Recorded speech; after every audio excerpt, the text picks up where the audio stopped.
Right on time, every time, at the place, in your face, with a brand new rhyme, right on time. It's time for Break On Through. So why don't y'all break away from whatever it is you got going on at the moment and come on in the house. Let's talk a little bit. Oh yeah, look at this.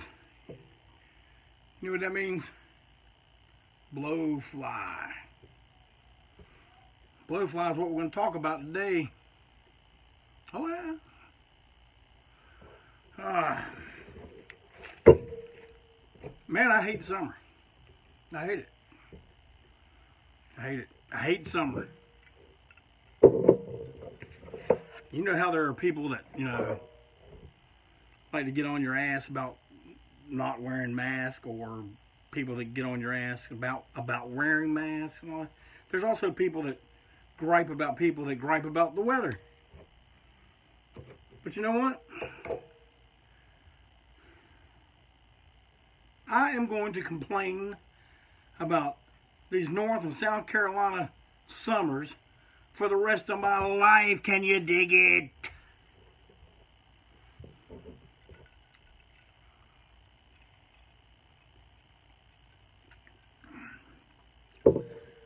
But you know what? It ain't nothing that some good old cold hibiscus tea can't take care of. Followed by some good old H2O. In a Gojira cup. All right, everybody looks like they're coming in the house quickly. Well, let me get a few plugs in before I start taking you guys down memory lane. You know, it's been a very, very busy post office couple of days here at the home and office of the Unimpeachable President for life. I can't be impeached. Even when some of y'all end up putting the communists in power, I can't be impeached. You can't impeach me. The only one that can impeach me is that good old Grim Reaper.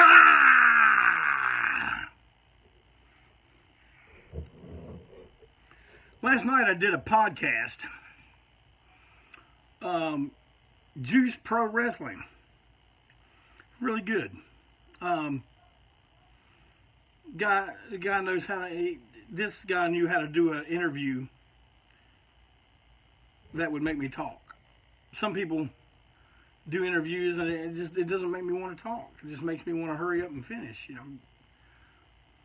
But I enjoy talking to these fellas, and it'll be on YouTube tomorrow afternoon maybe. I'll have the links and I'll post them on my page, ANTiSEEN page, and then hopefully all of you will watch, enjoy, listen, and share, and let other people know about this thing. They talked to Dave Chandler of St. Vitus, and hell, I got a text from Dave saying, "Hey man, you got to do this podcast." So, yeah. Dave Chandler says do the podcast. I'm doing the podcast. But yeah, it was a lot of fun. Juice Pro Wrestling. El Conquistador wants to know, Jeff, did you ever play in Italia? Yes, we have played Italia, the center of Europe. The home of Sophia Loren. We have played there several times. Love Italia.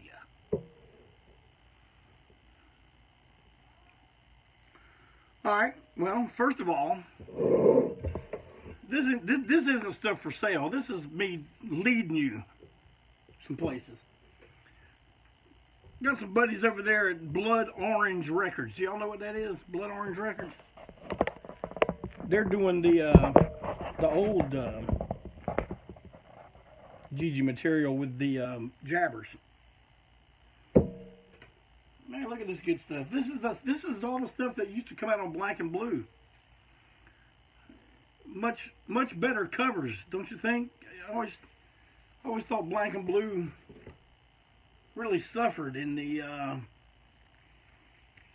packaging department. There's a live thing with the jabbers. All this stuff is available over at Blood Orange Records now, y'all. Y'all hurry on up over there and get some of this good shit. Man, I'm glad this one came out. This is all that scumfucks stuff. That was some of my favorite things. So, Blood Orange. Go check them boys out. Help the dudes in the jabbers, man. They produce some good stuff. They deserve to get a little kickback for their contribution, I think. Yeah, anyway. And I still got a few of these. Let me see. 1, 2. I can't see that far, but it looks like I got 6. 6 of these. Silk screened. Brown vinyl. 11 of 75. This is number 11. Only 75 of these pressed. I've got 6 left. I didn't have the whole entire 75 though. TKO, kept some of them. And here's another one, and this one I do have for sale. Well, if the silkscreen version of GG and ANTiSEEN is a little too steep for you, the actual reissue is still available. Got plenty of those. And now I got this. Malcolm, our bass player, also has a label, TPOS, and they just reissued Carnival of Excess. I have these for sale. I haven't got them on the website yet. I always offer things to the listeners of Break On Through first. I'll get these on the website in a couple days. But if while you're listening you want one, if you want one afterwards, $20. ANTiSEEN at yahoo.com. PayPal. That'll get you one of these bad boys. Colored vinyl too, from what I understand. Let me see here. They had some kind of crazy gray looking. Yeah. It's a TPOS product. You know it's going to be good stuff. And this is the one that does not have the fake crowd noise in it. And this is just the music, from what I understand. All right. Well,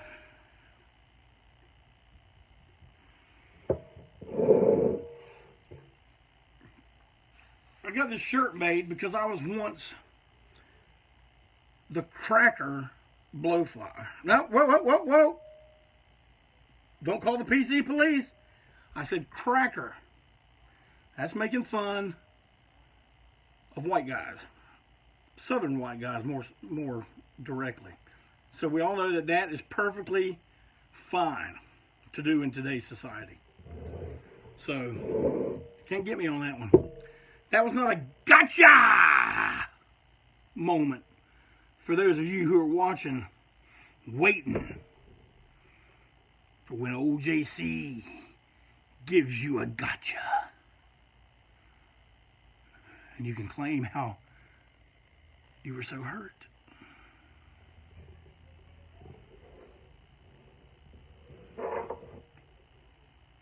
I don't think Gigi would have fared too well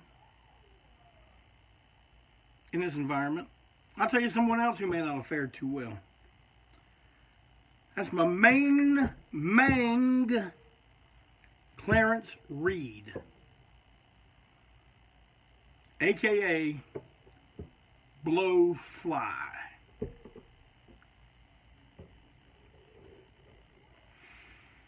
Now, how we got hooked up with Blowfly is I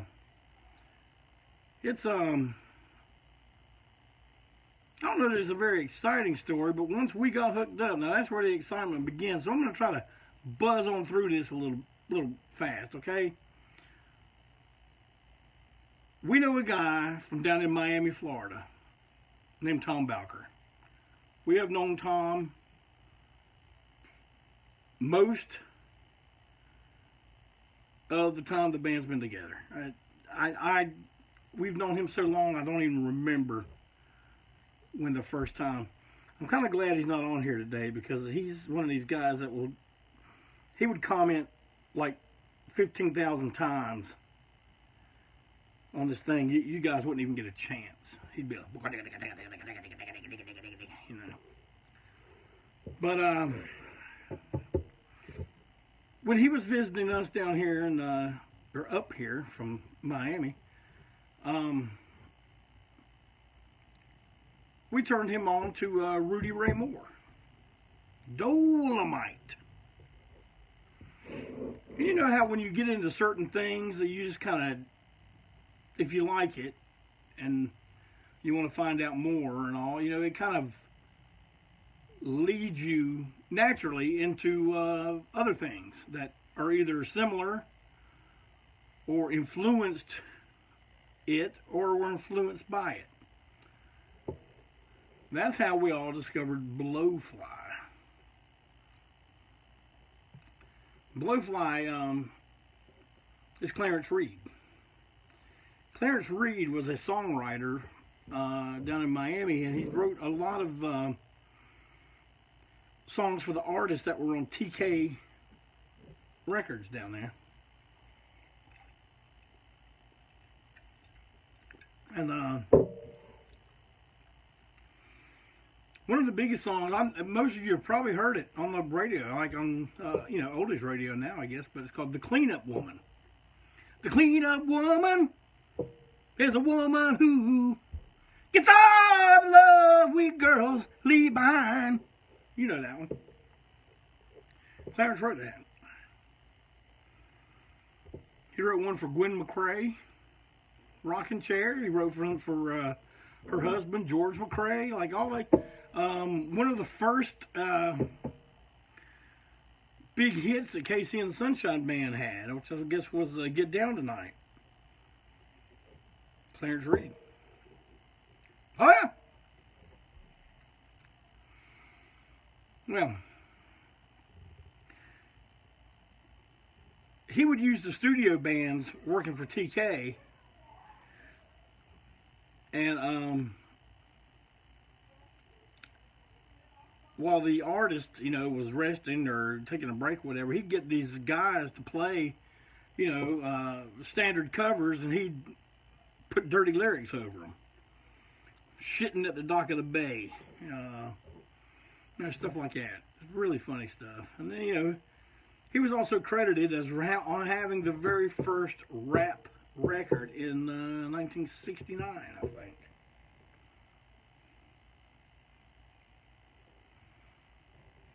But anyway, I knew who Clarence Reed was. I knew who Blowfly was. I had some Blowfly records and stuff. Fast forward a few years, Tom was a very industrious guy. He's a guy with a lot of ideas, a lot of pokers in the fire. Sometimes some of them would come up as a good thing. One was he hooked up with Clarence and said, "Man, you should be out on the road. You should still be touring. You can have a band play all this stuff for you. You just come, sing the songs, and I always wondered why some of the rap groups didn't reach out to him.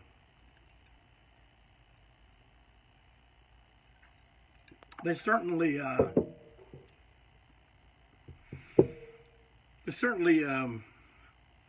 lifted enough from him. Why couldn't they throw a bone back to old Clarence and bring him along? But what do I know? But Tom Bowker was the man that got Clarence Reed back out in the public eye.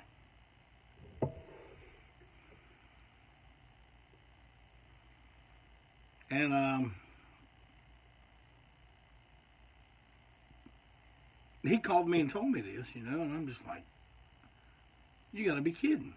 You know, he's like, man, we need to do some shows together, ANTiSEEN and Blowfly. And I'm like, I don't know how good that would go over. And then we got thinking about it. Of course, it'd be perfect.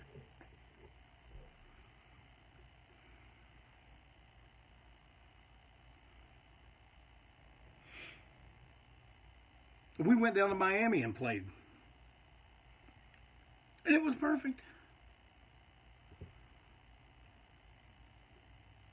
He wears the mask, the suit with the big BF on it, you know, and like we did some guest spot, you know, we did other spot shows and stuff. And then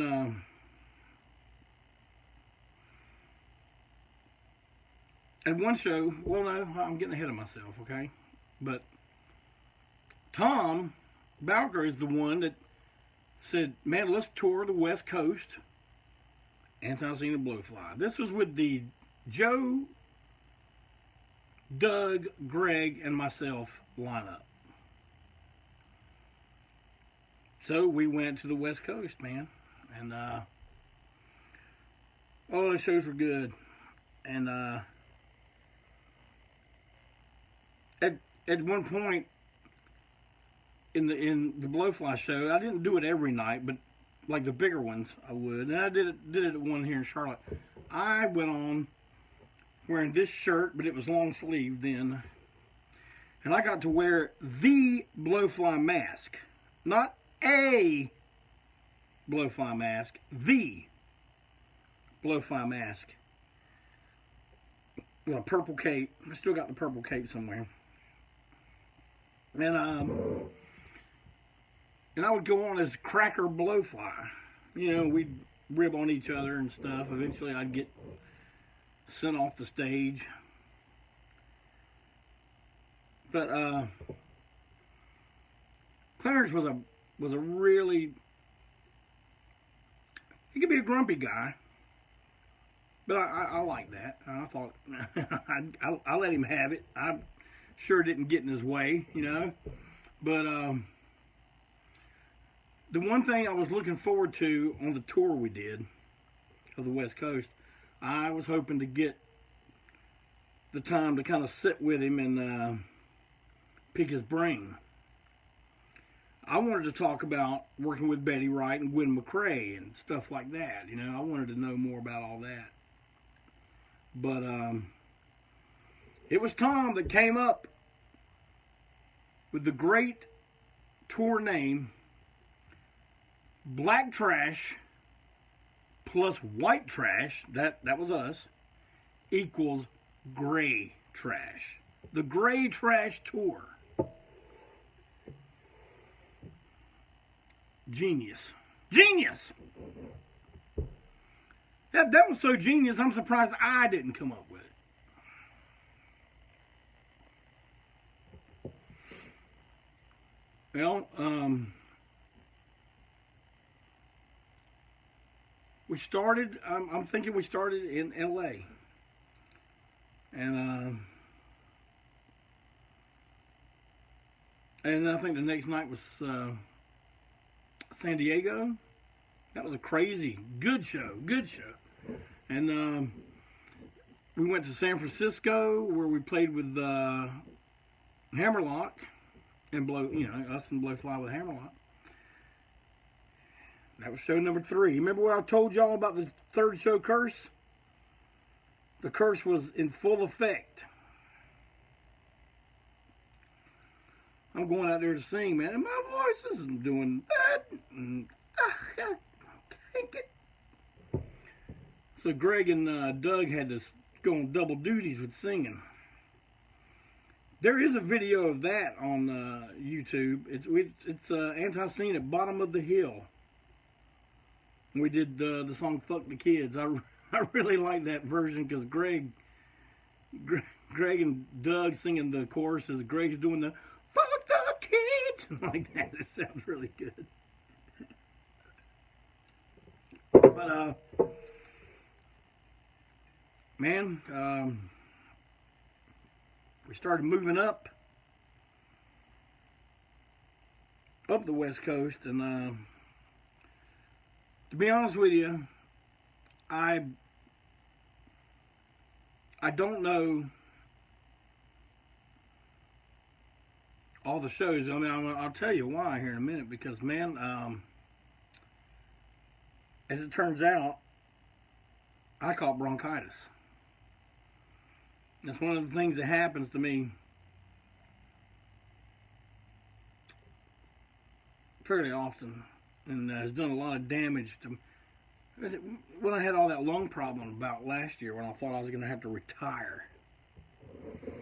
But we pull into Eugene, Oregon, and man, it's I think it took the jump from bronchitis to pneumonia in about 36 hours. And I was just, like, I barely remember getting out of the vehicle and going into the hotel. And they said they'd go to the sound check and do all that. And, man, it's the first time this ever happened to us. We canceled the show while we were there.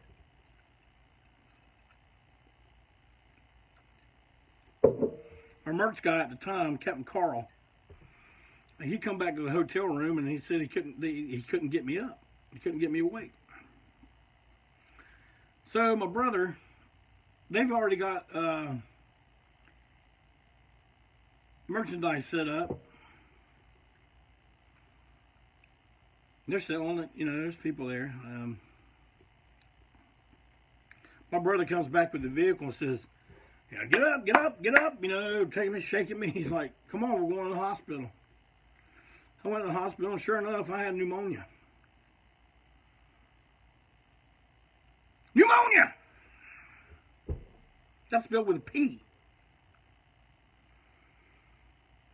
And this is also the first time I ever was prescribed azithromycin. Z-Pack. Still supposed to be good for COVID-19. Oh no, I didn't mean to say that. There is nothing that will help with COVID-19. Nothing. But the doctor told me, he says, "Man, you're going to feel good tomorrow. You know, you're going to feel much better." But he said, "Do not push it. You know, rest as much as you can." Next night we were playing Seattle. Now there's something I failed to mention. The band for Blowfly, you know, was Tom Bowker on drums. A wonderful, very talented guitar player by the name of Greg Bell, and a Norwood Fisher from Fishbone was on bass. I did get to talk to those guys quite a bit, which I'm grateful of. But I know we played Tacoma and Seattle. And I took that azithromycin, man, and I took stuff to knock me out. And we got to the hotel room, Seattle. I took that stuff like you have to take 2 and then 3. So, and man, that stuff was so powerful, and my system needed something so bad that when I woke up, I had nothing but blisters in the top of my mouth. And man, it was so painful. Every time I opened my mouth like that, they would crack and start bleeding. It was so painful. And so I would just like smear Neosporin and stuff like that on them, and then I'd wear a bandage like this and one like that. I mean, it looked like I really fucked myself up. You know, I looked weird. And I was still so bad off at that show in Washington that they did that gimmick where they just come pick me up right before we're going on, you know. And I think we got there like right when Blowfly was finishing up, and I noticed Greg Bell was playing Joe's guitar, and I was thinking, man, Joe doesn't let anybody play his guitar, so maybe I've still got a fever and I'm not seeing this correctly. But it was true. Greg's guitar rig went out, and Joe let Greg Bell play his guitar and his amp. I mean, they finished the Blowfly show out that way. And unfortunately,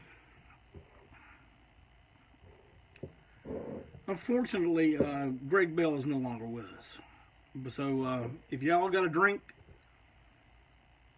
to Mr. Greg Bell, do it.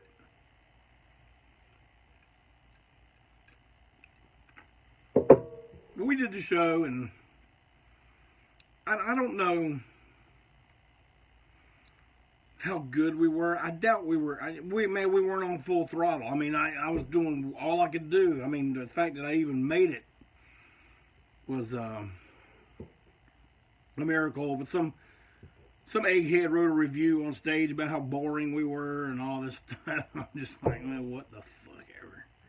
I mean, you know, but afterwards we did stop and talk to people for a little bit, you know, and people understood. I mean, even the people in Eugene where we didn't even play, they were just like, you know, telling the guys, well, tell Clayton, you know, I hope he feels better and all that. You know, they weren't pissed. They understood. We would not have done that unless it was absolutely necessary. And you know, we had some long drives. We played a place called Dante's in Portland, and I was downstairs talking to Greg and Norwood, and I was getting ready. You know, they had already finished, or no, they played after us. I was getting ready, and this is when I used to go on, you know, do the show with the rebel flag mask, you know, and take it off right before, you know, we start singing and stuff. And a friend of theirs was down there, and man, he was just like, what are you doing? Well, what is that? You know, and Norwood and Greg were just kind of like, and I said, man, this is where we're from, man. The South. That's all it means to me. That's what it means to us, rebels from the South. Norwood and Greg never had a problem with it because, you know, they got to know us. You know, when you travel with somebody for, you know, 2 weeks, whatever, you know, you get to know each other when you're spending every day with each other and some of those drives. But I felt like at Dante's, we started kind of getting back into the groove of things and starting to put on ANTiSEEN shows.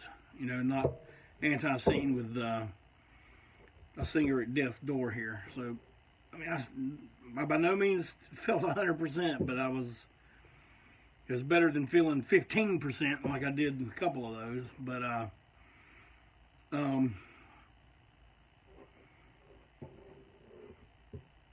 still, the main thing I regret is not getting to sit down with Clarence and pick his brain about stuff.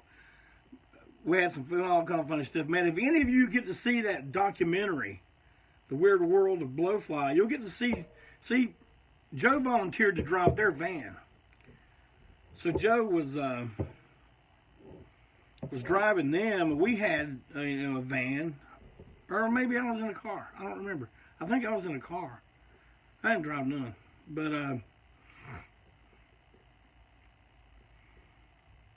but we ended up back in California, and I saw a couple of you mention the Oakland show, and man, we played a jazz club in Oakland. Really nice, man. They had like a ice sculpture fountain for us in there, and all this liquor and all this stuff. And And we had to go to the airport. And after we were done, we had to go straight to the airport. And I did a show with a damn rubber band, Band-Aid across my mouth. Matter of fact, Jello Biafra came out to see us there, and man, I was so jacked up on antibiotics and everything that I could take to give me energy, and Jello says, man, that was one of the best ANTiSEEN shows I ever saw. And we didn't do the juicing and none of that. We just played it straight and played it hard and got out of there, because we had to get on the plane. I want to get on the plane all soaked in blood and ride however many hours that was, 9 hours, 4 hours, 6 hours, I don't know. But I remember when we got back,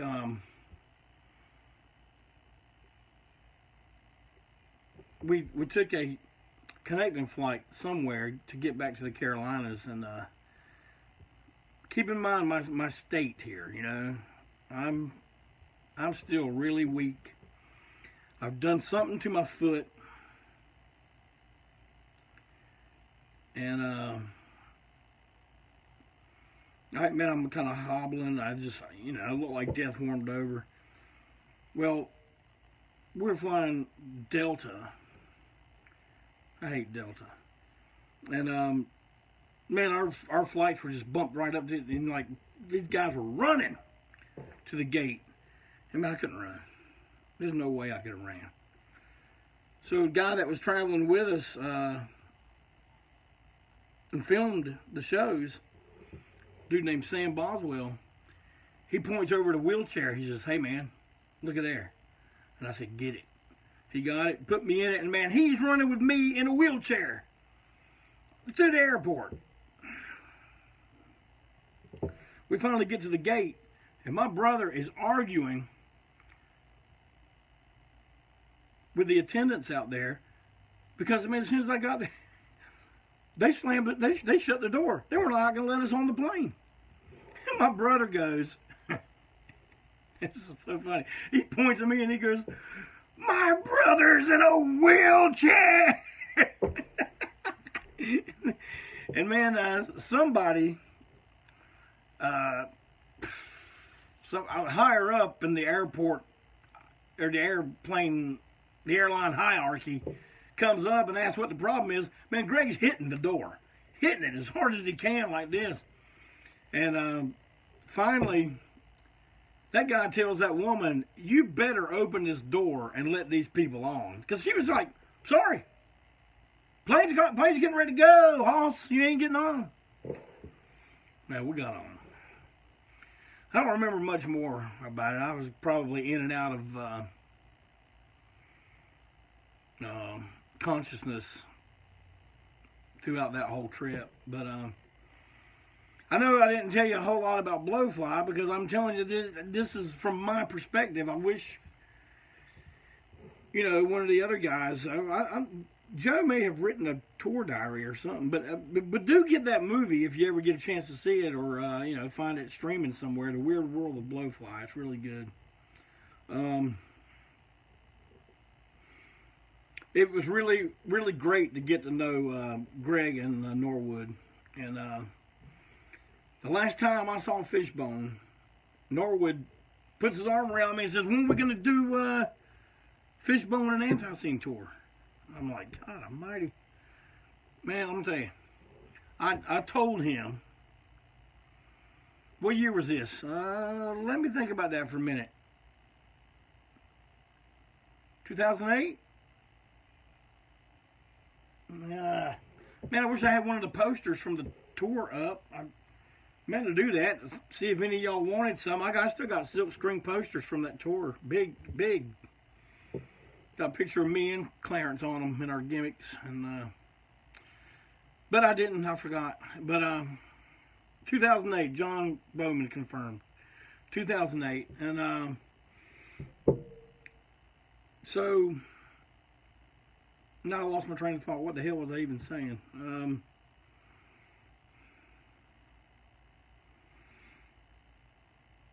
Oh yeah, when I talked to Norwood, I told him, I said, man, I said, the only two acts that I have ever seen in my life that I just would refuse to go on after, because there'd be no point in it, was Iggy Pop and Fishbone.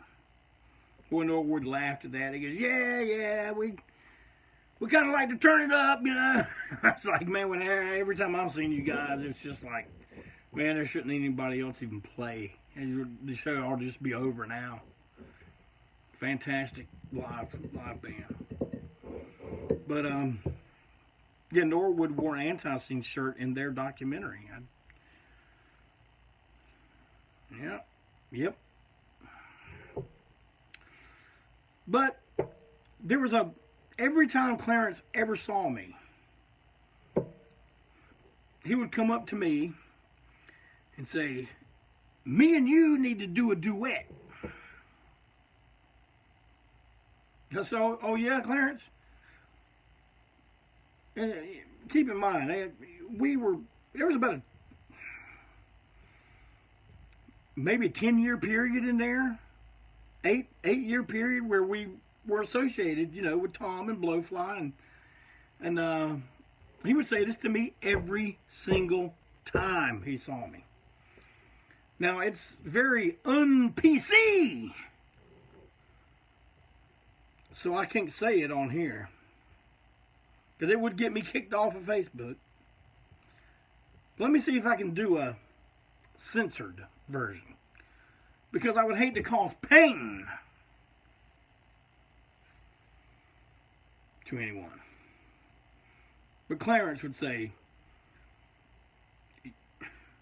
he said, I say, us beeps are hung with dicks down to our knees. And then you would say, talking to me, but you beeps ain't hung unless you're hanging from trees. And then he would say, oh, I forget, I could say, honky. And I'd say, beep. And he'd say, honky. Beep. And I'm like, yeah, Clarence, we'll do that. Every single time I ever saw him. I don't know if he knew who I was from one time to the next. I mean, maybe he did. I mean, but he said the same thing every time, so I assume he did. But, you know, and then I heard he was doing really bad. You know, Tom kept in touch and let us know.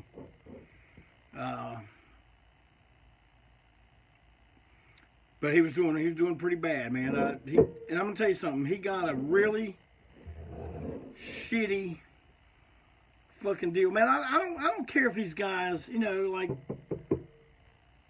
artists aren't business people, and it just seems to me like if you have business people that get in with these people, that they would have some kind of compassion for them a little bit and just not rip them completely the fuck off.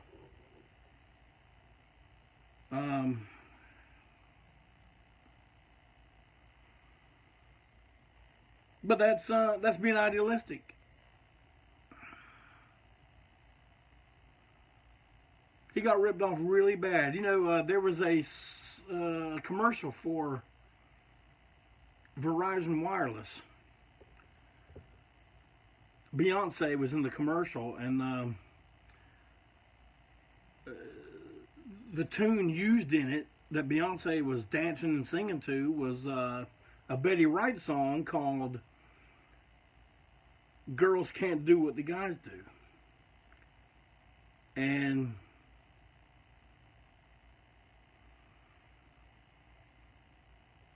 he should have been rolling. He wrote that song. He should have been rolling in that damn money. Man, Verizon Wireless, you know how many times that goddamn commercial played every single day? For, I don't know, a month?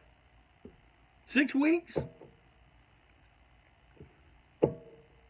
No one even thinks, you know, wow, I'm making all these millions of dollars. Why can't I just like break off a little piece and give it to the guy that wrote the damn thing? Nah.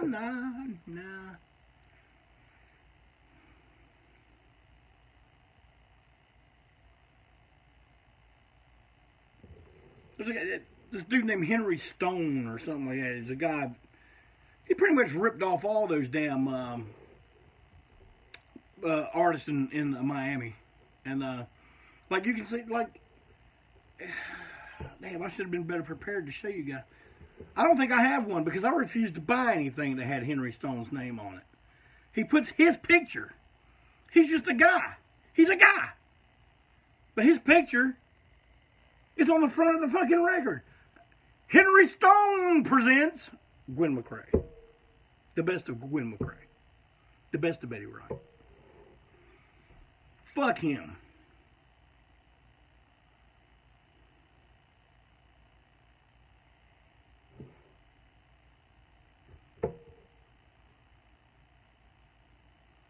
I don't know why, you know, if you go into business with these people, why can't you just kind of watch their back instead of stabbing them in the back? That's how a lot of people end up dead.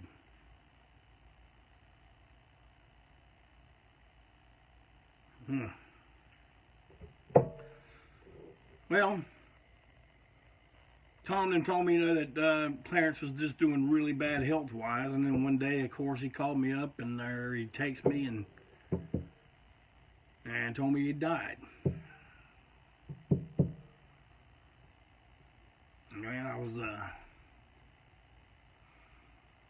I was driving at the time somewhere, and I pulled over and called him, and I was just,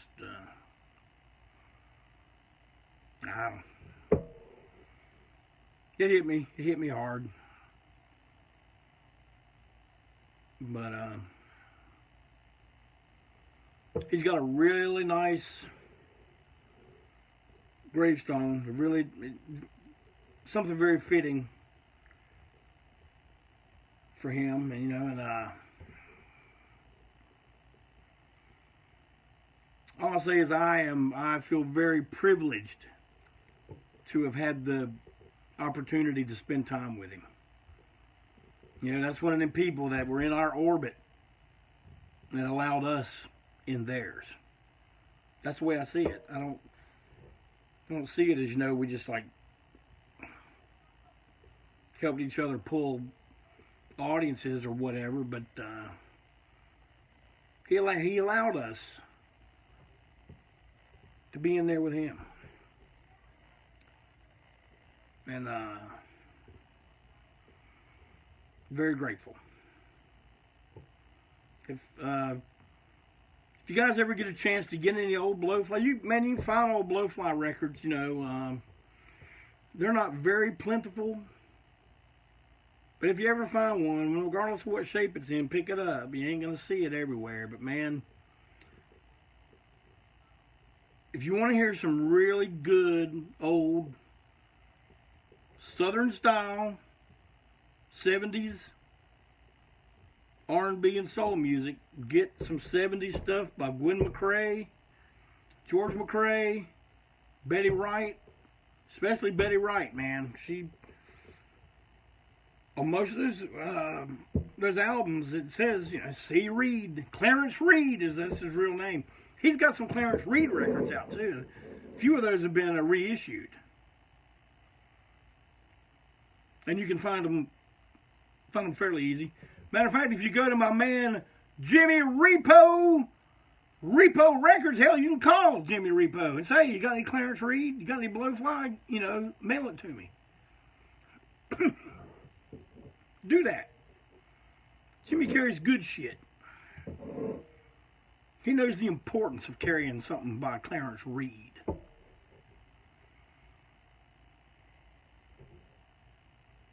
Orbits.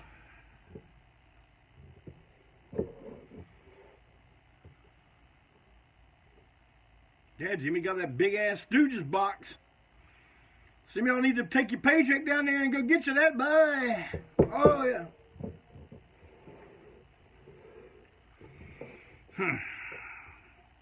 I We did do a split single with Blowfly. They did Burning Pussy, which was their take on Burn Rubber on Me. I think that was the Gap Band.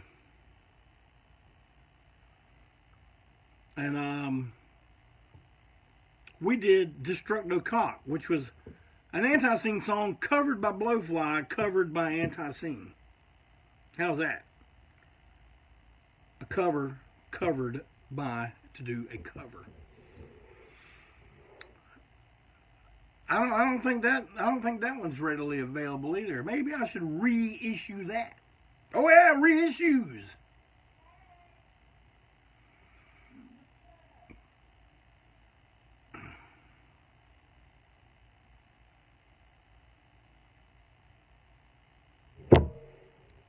Me and the wife just wrapped up watching Sopranos for the 5th time since we've been together.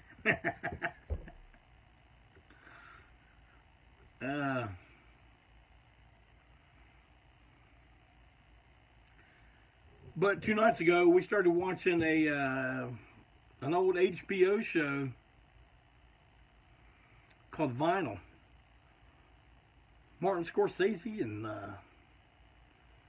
Mick Jagger had something to do with that. And man, if y'all get a chance to see it, see it. I'm not even through it yet. I've only been 2 episodes. But man, I'm telling you, they had a group on there that was supposed to be it wasn't New York. I mean, it wasn't David Johansen and them, but they were acting like the New York Dolls. And man, that stuff looked so right on. I got goosebumps. I was like, damn, man, that would have been so good back then to see them. Yeah, Lee, they only did two seasons, am I right? Well, Jagger's kid plays in it. Looks just like him, except he's taller.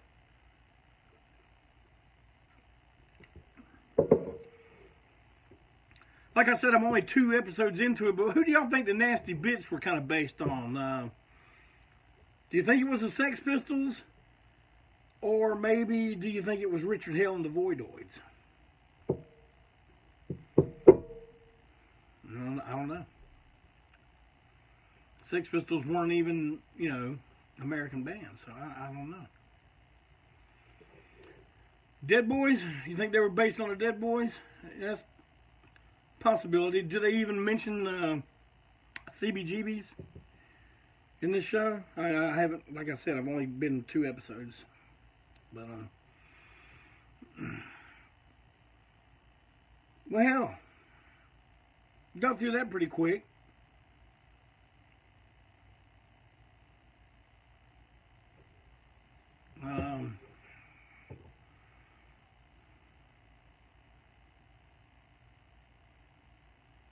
I don't think I got something else to say.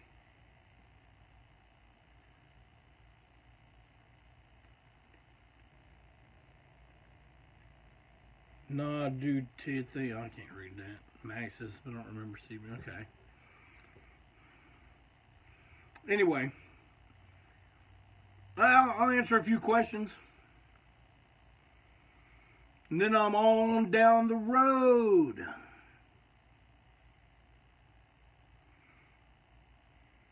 Y'all got something for me? You gotta give me something. Hey, I don't gotta go to work tomorrow.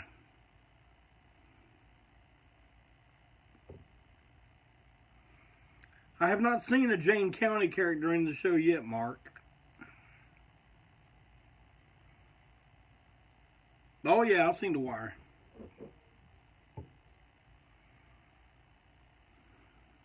Yeah, I liked it. I didn't watch the whole series, but what I did see, I liked a lot. I like gritty crime shit.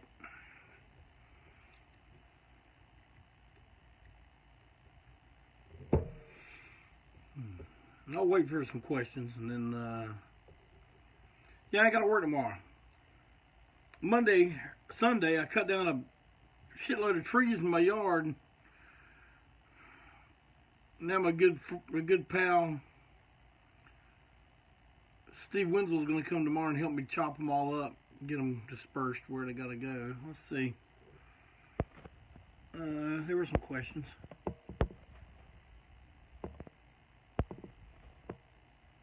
Let's see.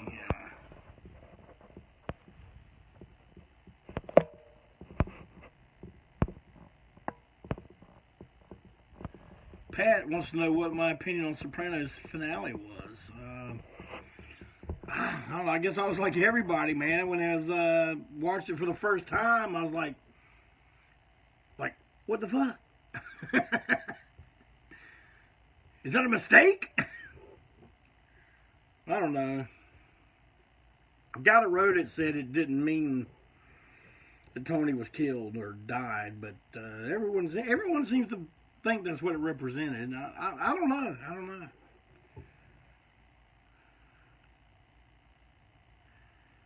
Burns wants to know, has Joe's passing affected band and music progression, if at all? I mean, I think the only thing, Russ, Mad Brother Ward, is such a student of that sound. But see, there's some stuff that Joe would not even attempt to do. And some people would say, well, that, kept it the way it is. But, we always wanted to, like, you could write stuff and it had a certain way to do it, but it usually sounded completely different by the time it was going through Joe's processor and came out the other side. If nothing else, I think we are more prolific. When I start talking about the New Blood era of the band, which I'll start next Tuesday,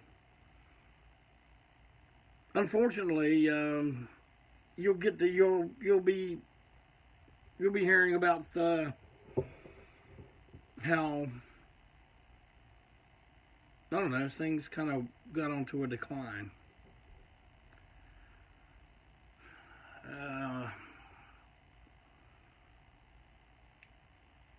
Will I tell you every single detail? Probably not. I give you enough to know what's going on. I told you I was going to be diplomatic with this.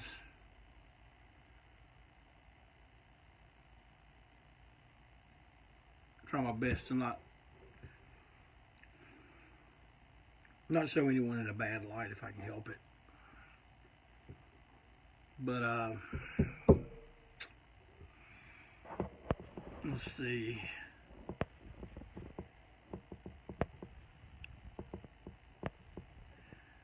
No, Mark, I've not seen Fear City yet, but we do have that in our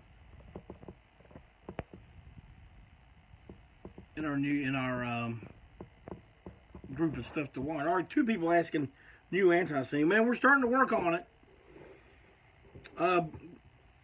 Barry and Mad Brother Ward have already done some demos, so Malcolm has sent down a bunch of lyrics. Mad Brother Ward's got some. I got a few that I'm kind of stirring around a little bit. And I foresee a brand new, all new ANTiSEEN album in 2021. What? Probably the first part of it. First half.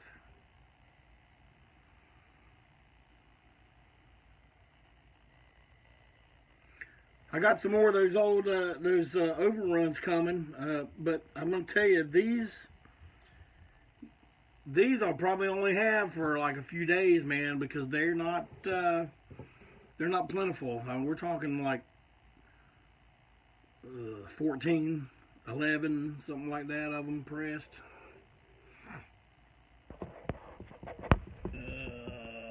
What do I think about body count? It's not my thing, man. No hurricane. Not for us.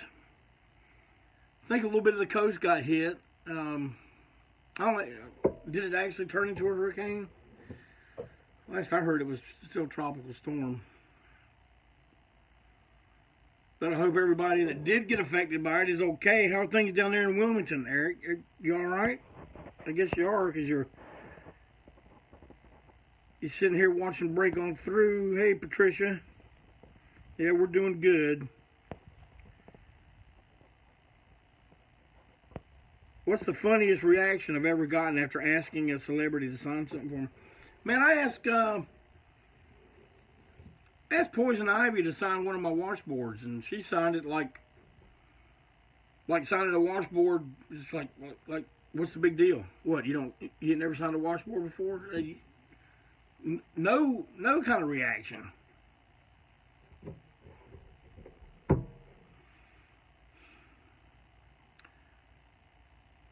I don't know, man. A buddy of mine, Jeff Williams, he once got Linda Blair to autograph a can of green pea soup. That was pretty funny. But she said, "Oh yeah, she does it all the time." So I say, okay.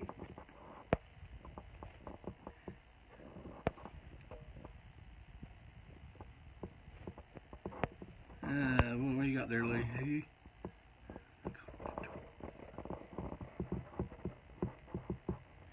I find it difficult. No, I mean, when we go on the road, we scale it down to where it's manageable. We don't bring everything.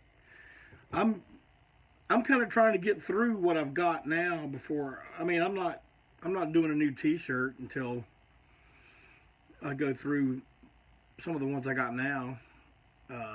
We got 3 designs: the Possum of Judah, the Japanese space ape, and Ruby Get Back to the Hills. So we sell those. We'll start doing some more stuff just for mail order, if nothing else.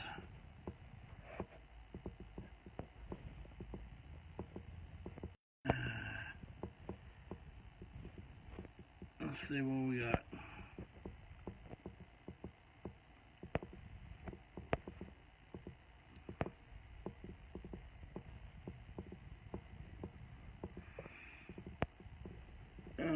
What's the story about Chicago? Man, we were touring with Zeke through the Midwest, and some people that used to run a magazine called Rocktober now work on this kids TV show called Chicago from Chicago.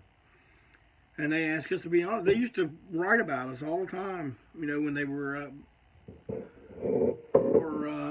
I guess they're still in print, but they were always real good to us, and they wanted to know if we wanted to do it, and we're like, yeah, man, we got to do it, And Steve Ignorant from Crass was there too, but he stayed hidden from us. He didn't come nowhere around us. But it was a great experience.